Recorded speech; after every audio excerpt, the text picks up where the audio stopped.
economic entanglement with China or the sanctity of your democracy. You can't have both.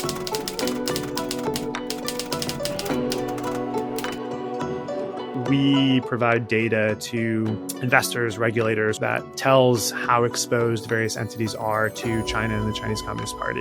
The prevalence of iconic American brands on the top of the list, GM, Ford, Tesla, Coca-Cola, Pepsi, don't criticize China. And in exchange, you'll be able to have a relatively successful business environment in China.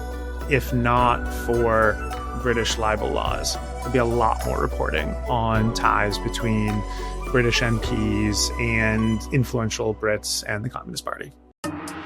It's a national security threat, a extremely powerful China spreading repression globally in ways that I do not think we are aware or cognizant of. What would it look like if China won World War III?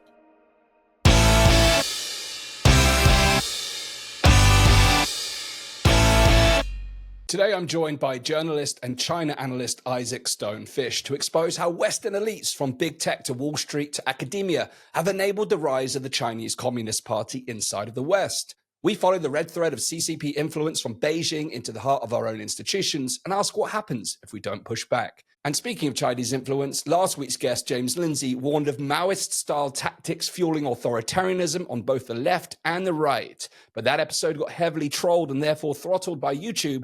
So to help us beat the algorithm, please join our mailing list and get every episode direct to your inbox, uncensored, at danastingregory.com/podcast. And while you're there, if you value our content, please join our 1,000-member campaign to keep the show alive. We're over a third of the way there now, but we really need your help to keep going. So become a supporter today when you sign up to our newsletter at danastingregory.com/podcast. Let's get into today's discussion with Isaac Stone-Fish. Isaac, great to have you on the show. We met at the Oslo Freedom Forum earlier this year, where you'll talk how the Chinese Communist Party has corrupted the world of artificial intelligence, the world of AI, which really stuck with me, actually, and led me to reaching out to you to say I'd love to talk to you on the show. And during that talk, you sounded the alarm about what happens when censorship, surveillance, and AI converge, and gave some stark warnings about the complicity of US companies with Chinese authorities, which will actually frame quite a bit of our discussion today. And you even ended with a stark warning about the potential for World War III, which was which in all seriousness was a very stark warning to all of us. So I want to begin by just getting a sense of some of those key concerns that you raised in Oslo before opening up the conversation more broadly. Thank you, Dan. So first off, on Chinese AI models, like English AI models, they're based on the internet, and the vast majority of the training materials come from materials on the Chinese internet. The Chinese internet is so heavily censored and reflects such a blinkered Communist Party dominated view of the Chinese speaking world that it's far less accurate a reflection of reality than the US internet. And it's a fun philosophical question to debate how different from our reality is the English language internet. But I think we can say pretty confidently that it's far more hewn to our own reality than China's internet is to its own reality. On the question of World War III, I think we can get into that into some more detail, but I do feel there's a very decent chance of a military conflict and even possibly a war between the US and China in the coming years.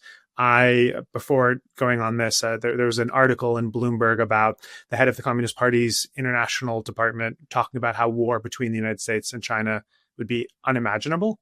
And I was playing around in DeepSeek last night and asked DeepSeek, what are the chances that the US and China go to war over the next several years? And DeepSeek is fairly pessimistic about that and thinks that there is a decent chance. Again, how accurate is DeepSeek? How accurate was any of our predictions on this? But I do think they are issues very much worth discussing. Yeah, we'll come to that during the course of the discussion because it's obviously a very stark warning that you gave there. Now, you're not just a talking head on the internet speaking about what's happening in China. You spent several years, in fact, 7 years, I think, Isaac, in China, reporting, living on the ground, immersed in the politics, immersed in the lifestyle, the machinery of the party, giving you direct experience that many of us will never have. I myself have spent a little bit of time in China and Hong Kong. But what led you to dedicating your work to exposing the Communist Party influence, having spent time out there? So all an accident. When I was 17, I grew up in a small city called Syracuse, and I wanted to get as far away as possible. And so my parents very graciously allowed me to travel overseas when I was young. And I remember looking through various summer programs and choosing between something in Senegal, something in Bolivia, and something in China, in Western China, in Xinjiang, to be exact. And my young brain thought, oh, China is bigger, so it'll be more interesting.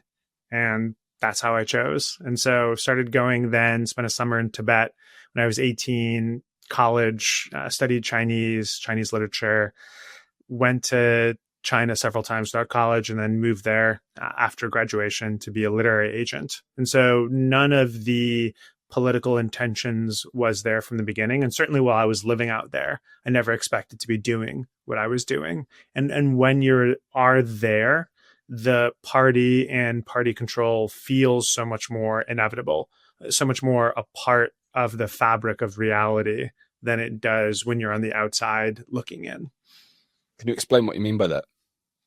There's a Chinese expression about, "旁观者清," those on the outside looking in are clearer than those confused playing in the game. There's so much structures of reality, and this is in a way true whenever you go to a foreign country, that once you start to embed yourself, things that would seem so odd just seem so normal. And the military installations that you'd walk by and know that you weren't supposed to look into, or the names of things that just seemed like that's the way that things should be. There's a lot of frustration among folks in Hong Kong and Taiwan and even in Singapore and Malaysia about how the communists bastardized the Chinese language.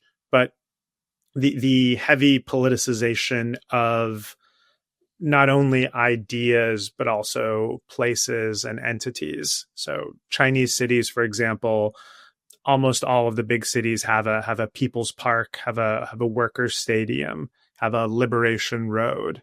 And so you just see these things and you don't necessarily always think, oh, liberation, this is the idea of the Communist Party liberating the Chinese people from serfdom or liberating the Tibetans from their feudal masters and their feudal overlords. And just all these ideas always there that oftentimes you don't stop to think, what does this mean? Yeah. How did your years then, and when did your years in China start to shape your perspective of state power and propaganda in China? So I was there from 2006 to 2011. That was my longest stint, so about 5.5 years direct. And then I spent months after that there and months before that there. And I can't think of one moment when the curtain dropped. One thing that does come to mind, actually, I was in a province called Henan, sort of like the combination New Jersey, Arkansas of China. And I was sitting at a restaurant, and there was this very drunk man who was amused by my presence, came up, chatted with me. We had a nice chat, didn't think anything of it. As I was leaving the restaurant, the manager said, "Oh, that man paid for your meal," which was a rare thing to do, stranger paying for your dinner. And so I went outside to thank him, and he was barely able to walk. He was there held up by his wife. He was so drunk. And he said, "I'm a effectively mid-level official in the tax bureau. The restaurant has to do exactly what I say. I have so much power in this town." And, went on saying, like, fairly explicitly, like, how successfully corrupt he was. Didn't use the word corruption, but basically, like, I have power. People have to listen to me. I'm really important. His wife was mortified and was saying, China and Henan have 5,000 years of history, and there's many important historical places in Henan, and I hope you enjoy your journey here. And so she was speaking the sort of party line version of, this is the way we want people to think about who we are. And he was speaking the, hey, there's a lot of corruption in China. I am a corrupt official in a fairly broken system, and here's the power and influence that I have. And love me and fear me. And so it was fascinating to see both of those things happen at exactly the same time. Wow, incredible. You've highlighted some of the subtleties that we might miss in the West from the names of the streets and things like that. From the Western point of view, we understand the Chinese Communist Party to be master propagandists. And again, maybe you need to be on the outside to see that. But what are some of the visible propaganda strategies that you think people need to be aware of? There's phrases that Americans and Brits use when they talk about China that they don't see as propaganda. And I think people often mistake propaganda as something that's false. Like, propaganda is political speech intended to influence or deceive. And it doesn't mean that it's necessarily not true. It means that these words carry a weight that's different than they think. So I think often of the phrase, China has 5,000 years of history. Does China have 5,000 years of history? Sure. But when you say it, you're repeating a party talking point, which implies that the Communist Party is at the top of those 5,000 years of history, and that there's an inevitability of Communist Party control. Similar with China has lifted hundreds of millions of people out of poverty. Factually, yes, there were hundreds of millions more people in poverty decades ago in China than there are today, but it also implies that the Communist Party is China, and the Communist Party is the one that lifted those people out of poverty, as opposed to the Communist Party slaughtered tens of millions of people in the decades that Mao ruled and kept them in poverty. And then the brilliant actions of Chinese people, often working against the Communist Party, helped them to get out of that poverty. So I think to the phrase all lives matter, which, because of the Black Lives Matter movement and the blowback there, is a very striking political statement. But 20, 30 years ago, if you said all lives matter, you're just expressing a humanist view. Another example, I think, if one is a socialist and wants to say, I think we should be socialist on a national level, and, in 1910 says, I'm a national socialist, not controversial. Yes. After the rise of a certain political party in Germany in the 1930s, if you call yourself a National Socialist, you're calling yourself a Nazi. That's what that term means. And so we have to understand that when we use words, we don't get to define the meaning of the words, but that there's a structure around them. Another example I'll cite there is the word friend. Friend is a Communist Party term that means you're aligned with the Communist Party and you're advancing the interests of the Communist Party. So if you're a friend of China, you're not a friend of the Chinese people, which is what people will say, but you're a friend of the Communist Party. Seen perhaps less generously, you're a lackey of the Communist Party. So people need to understand that when Xi Jinping calls Bill Gates a friend of China, it's not what it means at face value. It's time for a quick word from one of our partners. If you believe in the freedom to communicate, the right to privacy, and freedom from corporate surveillance, then you need to check out Proton. Many of you would have heard of Proton Mail. Proton is born out of the desire to create an internet that puts people before profits. Proton helps you to maintain control over your digital life, whether it's sending messages encrypted through Proton Mail, or browsing privately with Proton VPN, or securely storing your important documents with Proton Drive. Proton is the ultimate tool for safeguarding your digital freedom. Don't let your data be sold or your privacy be compromised. Go to danastingregory.com/Proton and start using Proton to protect your digital life today.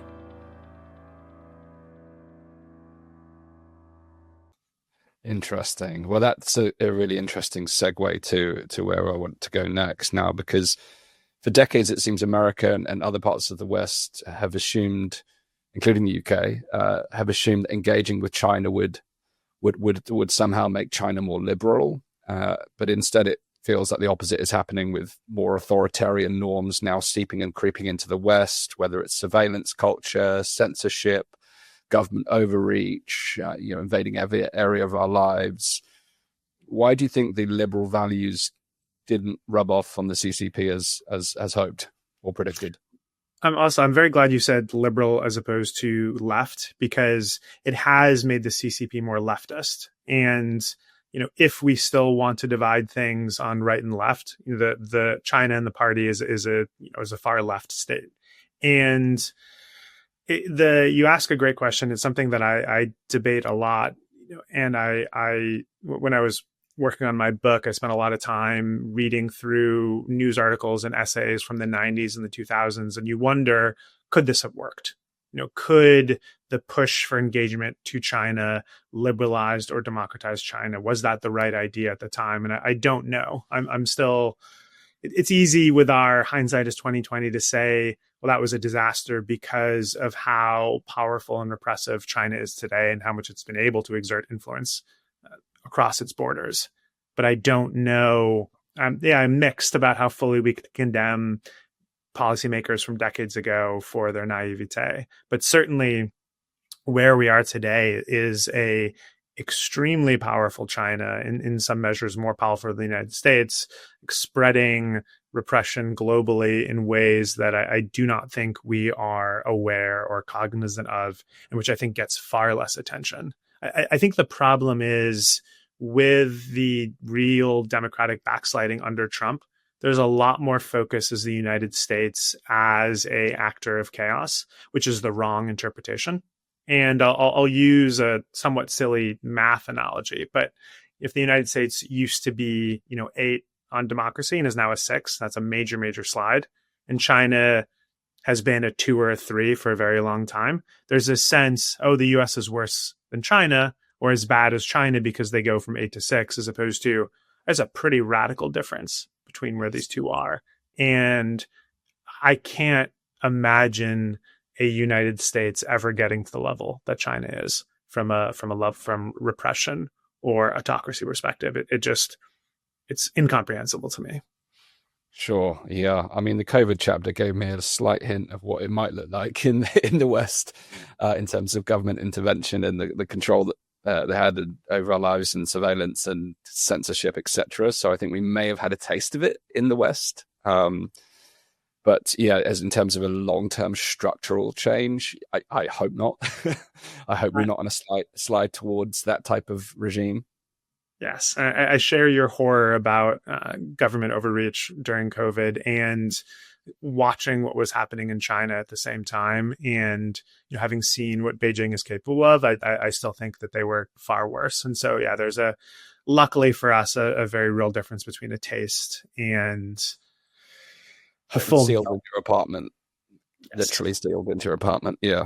I've seen videos of some of the stuff out of China. Really, really, some of the most shocking things I've ever seen during that chapter. In fact, some of the scenes I saw of how children were treated in China during that period is exactly why I ended up doing what I've been doing for the last few years, which is, really relentlessly standing and for the principle of freedom and advancing and defending the principles of freedom and human rights. But that's a different story. So, this seems to make a good segue because, we've examined whether, the experiment has paid off in terms of liberalizing China, but the engagement with China has appeared to have made the West less liberal and somewhat more authoritarian. So I want to understand now how that mechanism is happening in reverse, and also looking at how the power is beginning to shift. But before we come to the shifts of power, the American dominance, China, the ascendancy of China, and perhaps how that links to the potential for World War III, in your book, America's Second, you make the case that the greatest danger isn't Beijing directly, but it's quiet collaboration with institutions, elites, corporations, universities, etc., back home, and that the greatest threat, there's a brilliant quote in there, the greatest threat is actually this piece around influence through almost back channel influence. So can you explain how the Communist Party, the Chinese Communist Party, has begun to, or over time has infiltrated US companies, universities, media, think tanks, etc.? How exactly is that happening? So I started in the book with the example of Henry Kissinger because he was the most powerful and influential advancer of Communist Party values in the States for decades. And it was very striking because it wasn't the reputation that Kissinger had. He was seen as this saint of realpolitik, and people would ignore the fact that he was a businessman. And for decades, since he started Kissinger Associates in 82 to his untimely death at near 100 just about a year ago, he would consult for American companies and he would help them in China. And in exchange, he would advance the values of the Communist Party and be very pro-engagement, pro-Beijing, against Taiwan, against certain types of free speech as it related to China. And it was this grand bargain that held, broadly speaking, for quite some time, of the don't criticize China, or criticize China rather in ways that China is okay with, the party is okay with. See, even me, it's hard to keep those great. The party is so effective at that, but don't criticize the party for ways that the party doesn't want you to criticize it. And in exchange, you'll be able to have a relatively successful business environment in China. It was still incredibly challenging for foreign companies, but basically that was the grand bargain. And the idea was the United States needs to strengthen the capacity of the Communist Party to rule. And it's crazy now to think about it, but the norm was for the U.S. military to train the People's Liberation Army to be a better military, for U.S. judges to train Communist Party judges to be better judges, to train Ministry of Public Security police to be better police. And when we think about it today, and it'd be so egregious, be such a scandal today to have a group of Republican lawmakers training Chinese lawmakers on how to be better lawmakers. But that's what the United States used to do. That stopped roughly a decade ago, or it started to peter out roughly a decade ago. And I think that had less to do with Trump and more just with the United States waking up to how foolish that was. In terms of arms of influence, one person I interviewed described the party as sending out various sonar pings. It's always sending back information. It's always trying to get a sense of where people are, from friend to enemy, and being able to categorize people. And now with big data and AI, there's so much more sophisticated on this, but being able to say, oh, Dan said something critical about the party. He used to be a 6, now he's maybe a 5. And so maybe I'm going to have someone go talk to him and see if he can change his misunderstandings about China. Let's see if we can move him up to a 6 or 7. And even people who are at the very bottom of the list, there's always hope for them. They can always see the error of their ways, write a self-criticism, and then come back into the warm and glorious folds of the Communist Party. Wow. And you gave some examples during your talk in Oslo around the influence through Western institutions. I think even Bath University was listed in one of them, one of the examples here in the UK. Could you explain how this is flowing through academia? There's been a long sense, and I think this idea still dominates in academia, that we need to have academic exchange between countries. And that's the way that the best science happen. Sure, lovely idea in a ideal world, which is drastically different from the world that we live in. Global universities in the United States and the UK often conveniently forget that every university in China is overseen by the party and is basically effectively an arm of the Communist Party. So when you do something with Tsinghua University, one of the top universities in China, you're not doing something with, say, a Harvard or an Oxford. You're doing something with something that's much more akin to West Point or the National Defense University in the States, and I would argue far more egregious. It's an arm of the Communist Party, and you're sharing information with the Communist Party. And one can make the case, if one wants to, that despite all of that, the partnerships are worth it.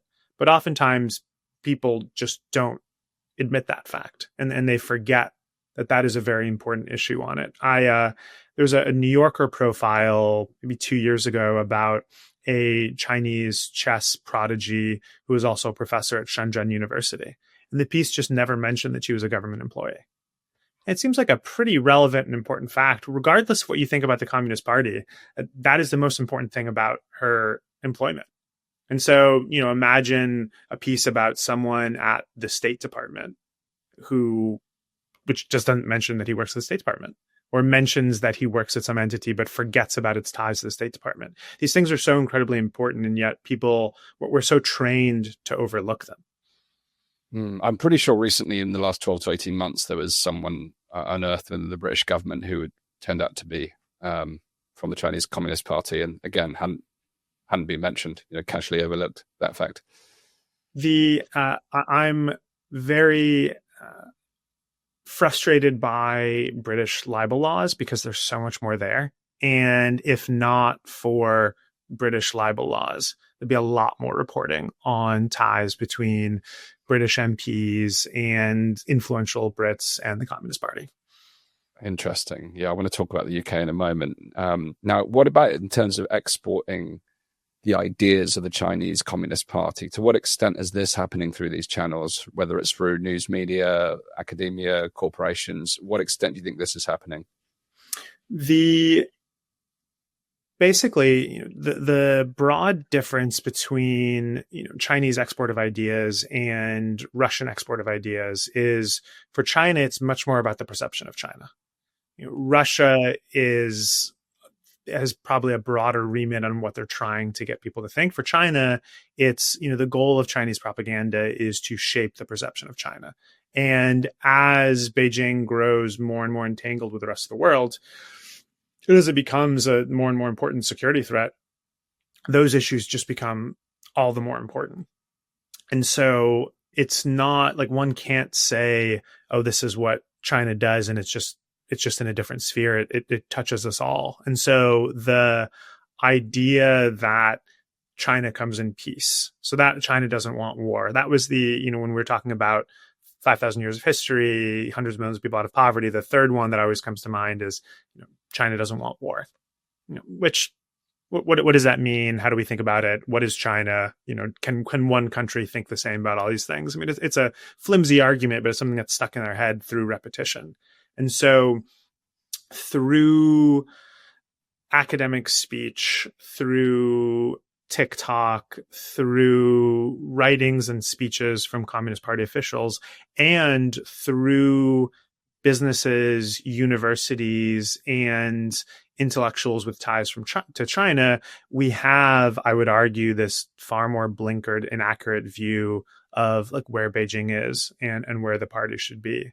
And it's both a shame from the sense of freedom of speech. It's a national security threat, and it robs us of our ability to have a real handle on Chinese people as people. Yeah, I mean, that's interesting. I mean, it's a distinction I wouldn't have made. So you made that very clear.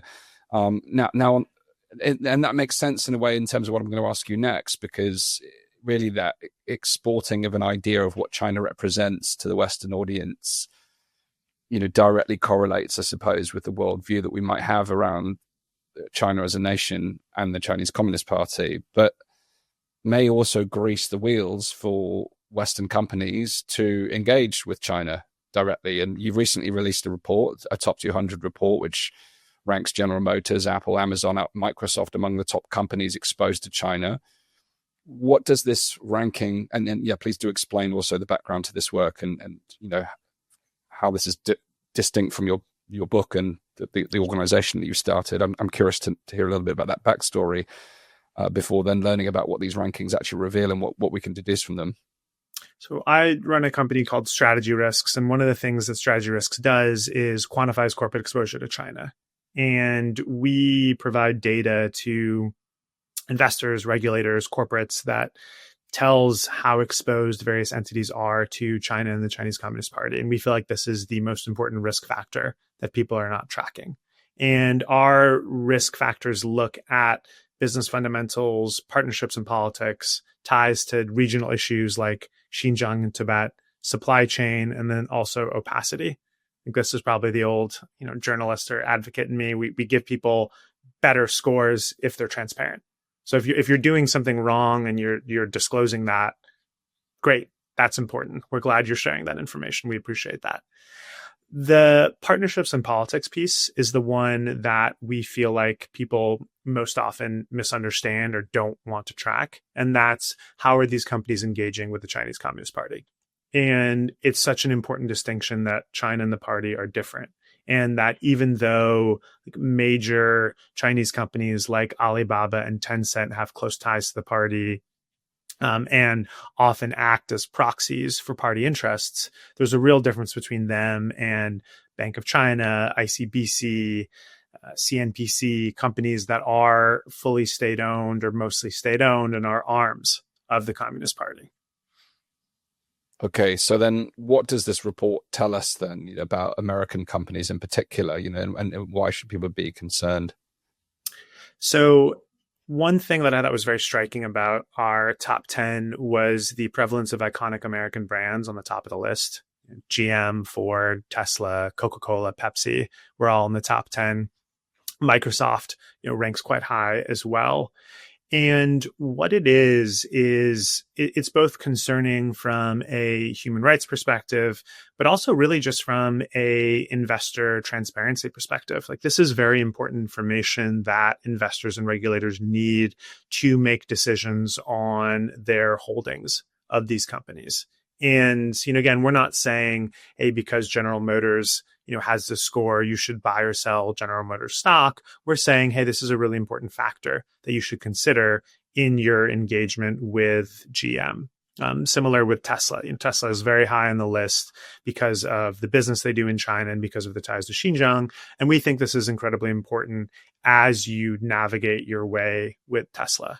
And so, on Microsoft, for example, we highlight some of the concrete ties that Microsoft has with the Chinese Communist Party. And so we suggest that folks who are listening to Microsoft talk in the United States and Microsoft present itself as the American alternative to some of the Chinese AI options to also understand that Microsoft is exposed to the Communist Party. And people need to know that as they think through how to handle the company.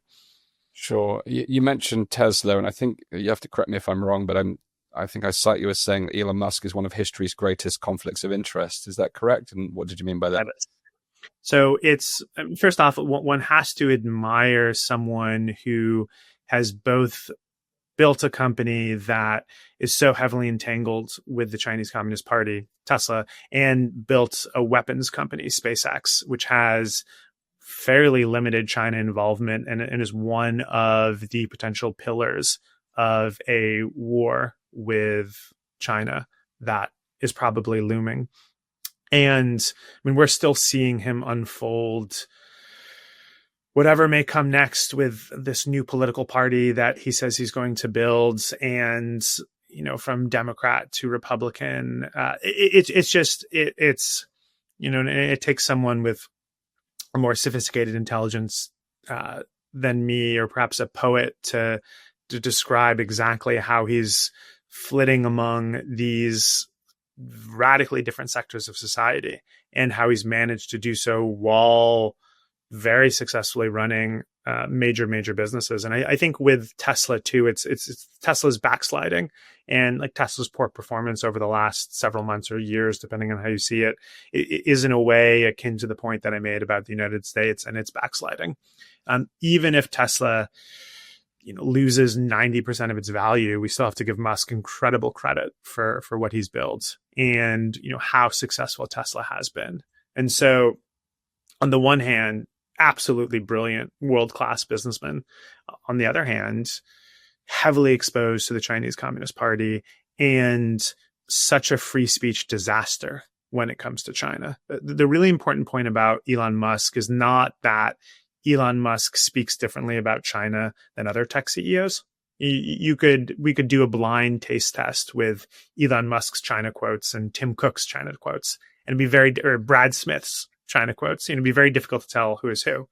But Brad Smith and Tim Cook are not talking about pedophilia, and they're so much more restrained on everything else. And so with Musk, it's that hypocrisy, it's that distinction between how he talks about China and his compulsive lack of restraint as he talks about other things. So he's a quote unquote friend of China in the way you described earlier then. Yes.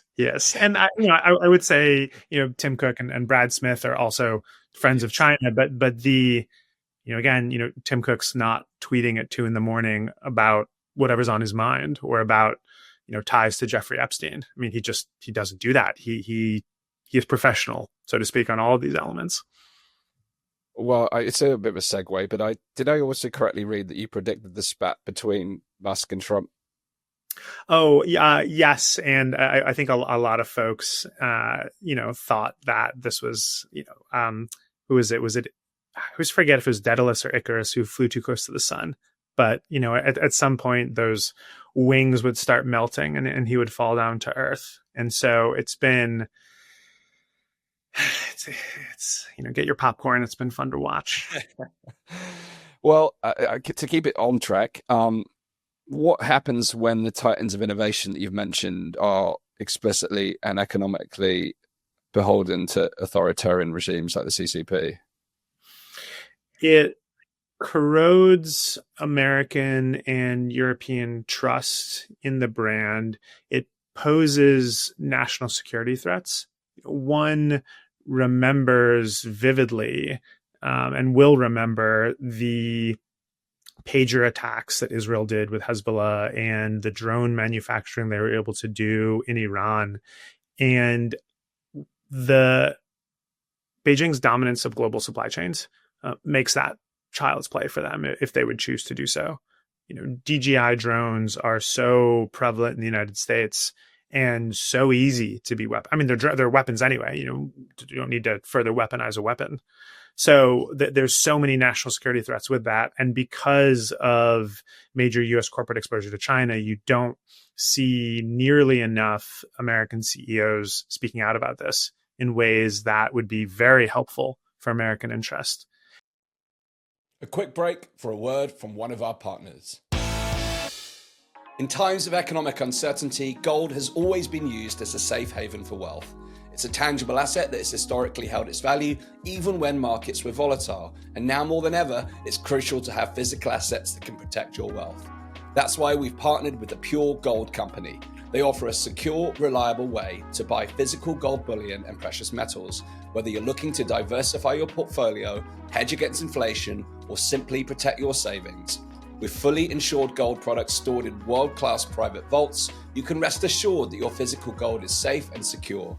For bullion-grade gold bars and coins, the Pure Gold Company makes it easy to purchase physical gold that you can actually hold.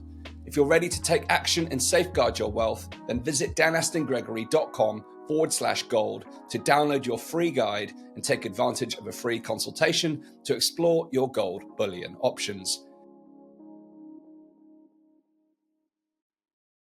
Now, let's get back to the show. And then on the question of IP theft and what American companies have done to create their own competitors who in many markets are now dominating them, they did not speak forcefully on this. They decided to go the quiet route. And so they created and facilitated and strengthened their competitors. And now in a lot of places, they're in a very difficult situation. I think it's probably the most pronounced in the EV world. And these companies that are so heavily exposed to China, they had advanced technology. They shared that with Chinese companies. In some cases, the Chinese companies just stole it. In some cases, they gave it to them. In some cases, it was a meld of the two. And now they're in a situation that they didn't have to be in. Well, on that point, I'm curious to take a slightly devil's advocate position to understand the difference between where engagement ends and complicity starts. Complicity. We talked about having to edit something that we'll edit that part. Where does that line between engagement and complicity end? Where does it become problematic? It's a great question, and there's no good answer to that. And it really just depends. And it's also perhaps a question of hindsight too, of when is it appropriate to support a Chinese company, and when will that move come back to bite you? And sometimes American companies have made a huge amount of money from supporting Chinese companies, and it's really just case by case. I think back to Yahoo's early stake in Alibaba, which initially was a wonderful thing for Alibaba, and then as Alibaba just grew and grew and grew, it became more and more of a liability for Alibaba and a wonderful thing for Yahoo. And in a way, it saved or preserved or made Yahoo far more relevant than it would have been otherwise. And so it really just depends.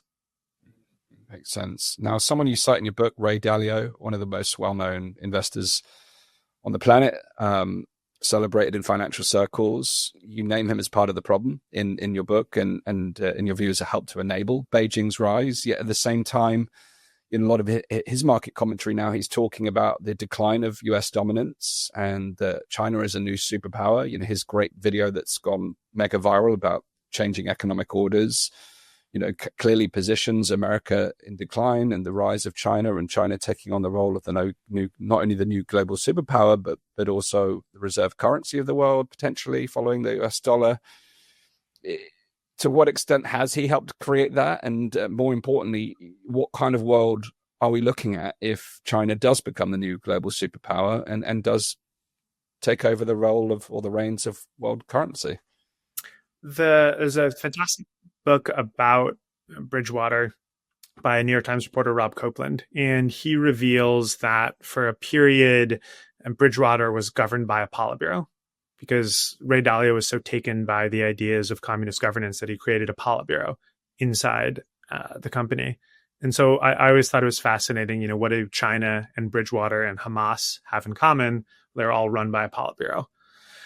I think it's the distinction between what is true and independent and what is true and coming from one's influence with the Communist Party.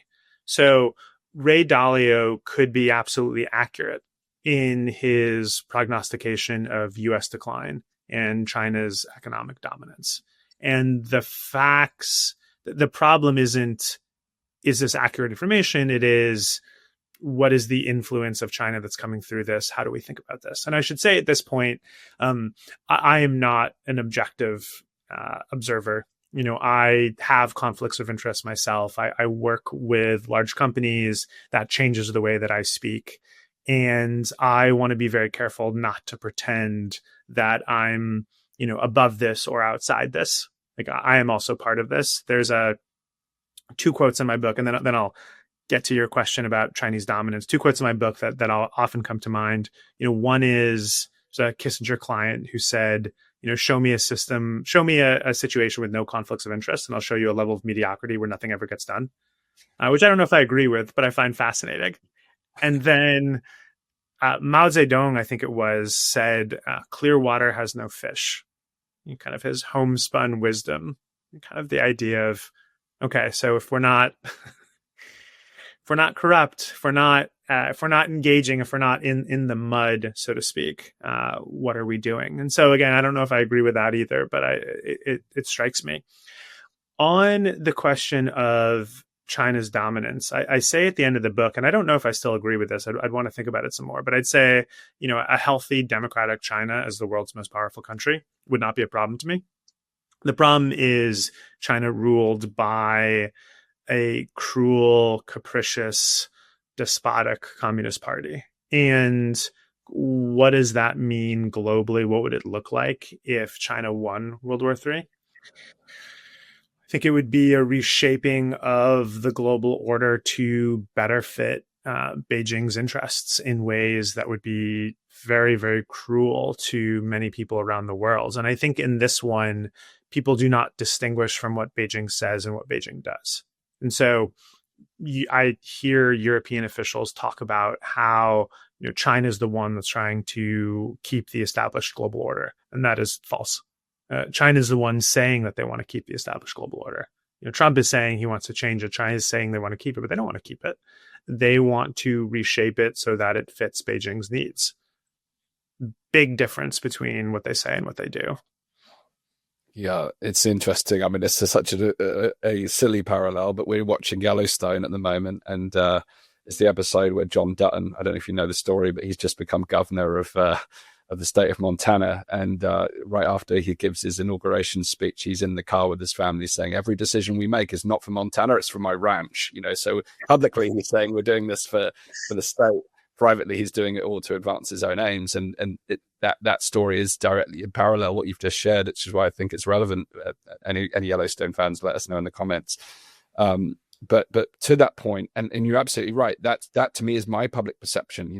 I've absorbed that narrative that China is trying to protect the peace. And even recently with the conflict, to the escalation of the conflict with Iran, I think you shared a tweet that was saying, here's our peace proposals for the situation. It gives this perception that it is maintaining the peace. And we kind of swallow that pill on the basis that it's in their economic interest to not be at war. And almost it's trying to maintain an arm's length relationship with almost every nation that it serves to benefit from.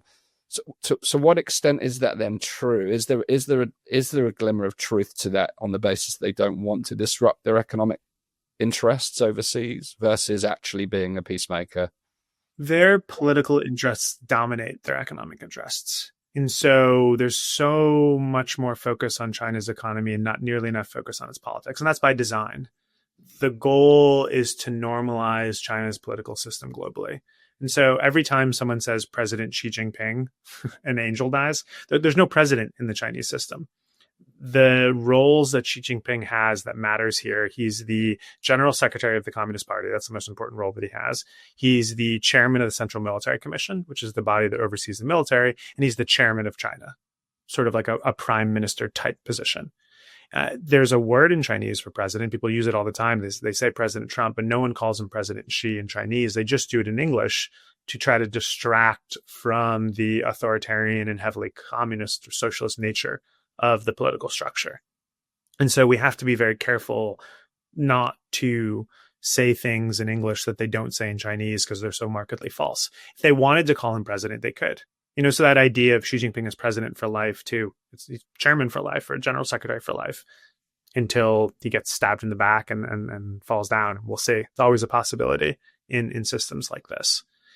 There's another point there that you were asking. Remind me what that other piece was. Their role in peace, and whether their economic interests are actually overriding their potential military actions. And I suppose this then links to the big warning you gave in Oslo. So what is the truth about their military aspirations, and how does a war come into effect between the US and China? I have a very unsatisfying answer to that, which is I have no idea. And I'll drill into that, we have so little insight into what's happening at the top of the Communist Party.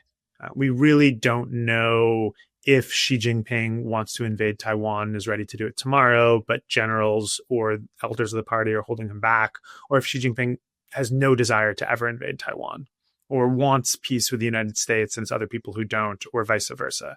We just really don't know.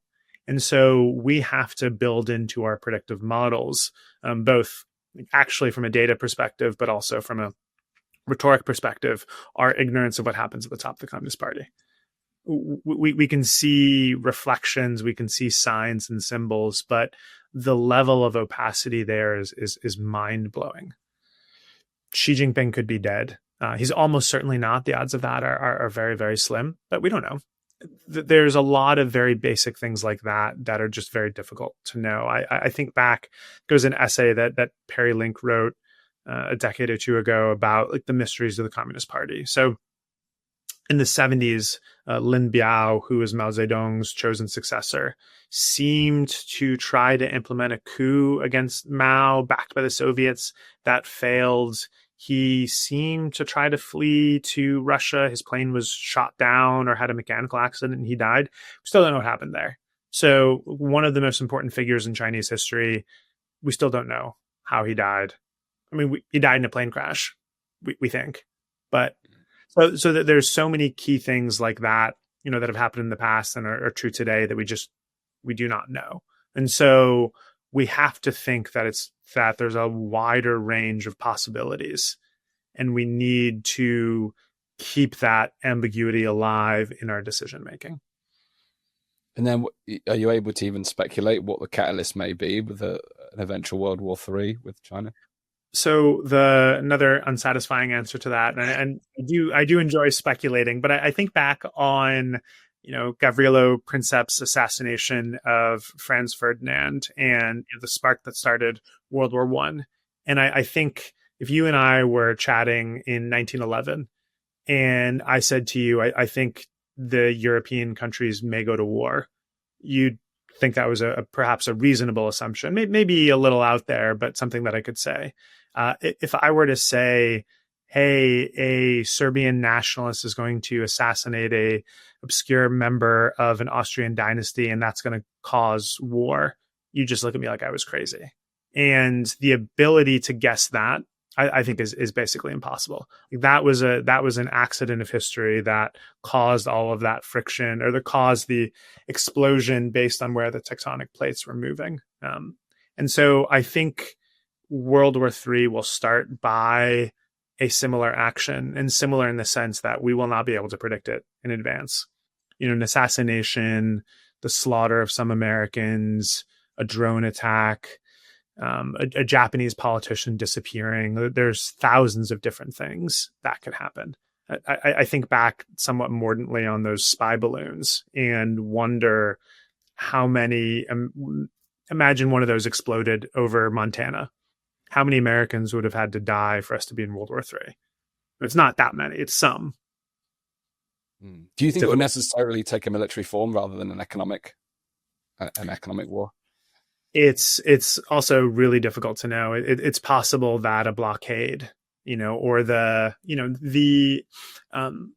about 15 years ago, Chinese pet food and infant formula sickened a lot of people, mostly in China, but some exported as well.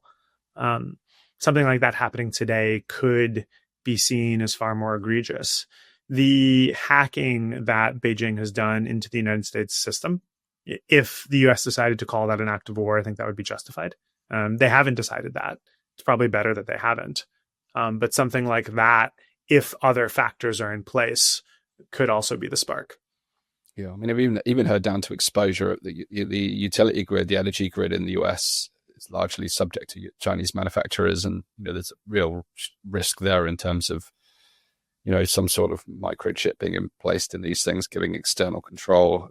These are all genuine strategy risks. I do want to close out by talking about what the future could look like, and whether there is some sort of ethical decoupling. But before we get there, it would be remiss if I didn't ask your views on Britain's relationship with China. You've touched on it briefly, but are we exposed in the same way as the US? Are we just as vulnerable to soft power influence as our US counterparts?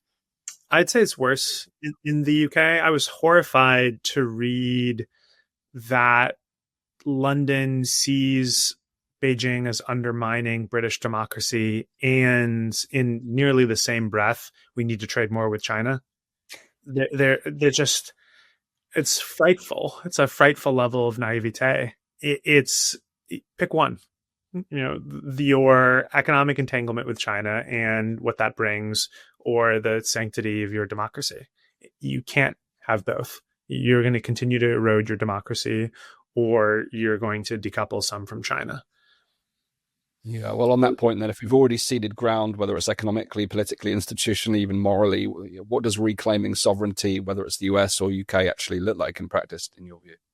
It's reducing the exposure of state-owned enterprises in US and UK markets. It's looking at the way that the United Front operates and closing down sister city relationships. So the sister city seems so benign, but in China, it's overseen by the United Front. And the United Front is a very complicated and arguably dangerous entity that seeks to strengthen Beijing's friends and weaken Beijing's enemies. And, drawing concentric circles around the party. Xi Jinping calls it a magic weapon. It's a very complicated entity, but it's set to influence, and the UK is not prepared to understand that. And hopefully we'll get there, but map out vectors of influence that Beijing is doing in the United Kingdom so that UK people can have a democratic debate about whether or not they want this. Wow. We've actually just completed a course called The Thinking Society, which is a process to take people through how to spot propaganda, manipulation, use media bias, etc., heavily Western focused. Is there something that we should add, or is there a message you would send to the ordinary public at home about how to spot Chinese influence domestically? It's understanding. So one is understanding the difference between China and the Chinese Communist Party. that these are different entities. Two is understand that if Chinese citizens have ties to China and to the party, almost without exception, and they have to. Three, understand that some of the most anti-party people are Chinese. And then I think four, understand it's a very difficult thing to expose and to think through. But yeah, it's one of those boring answers that are so valuable. It takes education and capacity building, and it takes getting off your phone and getting off TikTok and thinking through it. Yeah, I suppose as with many things, if standing guard at our freedom of thought is always the first defense against any influence whatsoever, whether it's domestic propaganda or overseas propaganda, being willing to embrace and critique what we see and not take everything at face value. I want to close, Isaac, by thanking you for your time. This has been a deeply enriching discussion. It's been incredibly illuminating. For people who want to continue to explore your ruminations on the developments in China and relations with China, where's the best place for them to see your commentary on that, first and foremost? Thank you, Dan. So strategyrisks.com, we occasionally publish our reports, and we're always willing to share information about our data and to license our data. I'm much more active on LinkedIn than my formerly 21-year-old self is willing to admit, and then on Twitter as well. Sure. And then are you directly working or engaging with UK-based companies, if we have members in the audience who are interested in speaking with you? Thank you. We do some work in the UK and would love to do more. So please do reach out, isaacstonefish@strategyrisks.com, or find me on social media, and would love to be more engaged with the UK and the UK's push, hopefully in a different direction than it's going in now. Yeah, absolutely concur to that. And maybe people listening or watching at home will have that in their minds now when they go about their business. So thank you, Isaac, and thanks for the work that you're doing, and thanks for this great conversation today on the Astin-Gregory podcast. Thank you, Dan. Really enjoyed it. As you heard in this episode, right now there are countless forces competing to shape the future of our societies, from authoritarian regimes overseas to compromised institutions at home. If you want to protect freedom and build a world worth living in, then we cannot sit on the sidelines. We need to play an active role and start to think very seriously about how we reshape our institutions and our world from the ground up. If you missed our live Making Sense of the Madness webinar that took place last night with over 500 attendees, then you can still watch the replay at weareelevate.org/madness. It's designed to help you cut through the noise and reconnect with what really matters and anticipate what could be coming in the next 12 to 18 months. Finally, don't forget to subscribe to the channel. And if this conversation stirred something in you, then let us know in the comments. Are you seeing Chinese influence in your country? And are you witnessing the authoritarian creep on both the left and the right? Please do share this episode. Thanks for tuning in. My name is Dan Astin-Gregory. Live free and prosper.